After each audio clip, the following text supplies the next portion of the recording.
Hello guys, welcome back to my channel. This is my mini blog. আজ তোমাদের সঙ্গে share করবো আমার কালী পুজোর প্যান্ডেল হপিংয়ের কিছু স্টোরি। যে শহরের বাইরে পুজো দেখবো বলে সকাল সকাল বেরিয়ে পড়েছিলাম, কিন্তু রোদের এমন তেজ দেখে মনে হচ্ছে যেন বেলা অনেকটা গড়িয়ে গেছে, কিন্তু আসলে তা নয়। এটা ছিল সকালবেলা। প্রচুর প্যান্ডেল দেখেছি, প্রচুর ঠাকুর দেখেছি এবং প্রচুর এনজয় করেছি।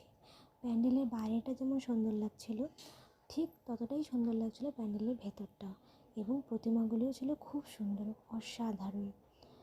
মনটাও ভালো লাগছিলো সকালবেলা পুজো দেখেছি তো অনেক, এবং ভিডিও লং হওয়ার কারণে সব তো শেয়ার করা হয়ে ওঠে না, কিন্তু কিছু শেয়ার করলাম।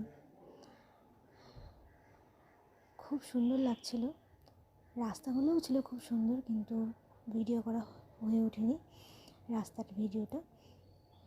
আমার পুজো তো দারুণ কেটেছে, আশা করি তোমাদের সবার ভালো কেটেছে। দেখা হচ্ছে আবার নেক্সট ভিডিওতে। টাটা।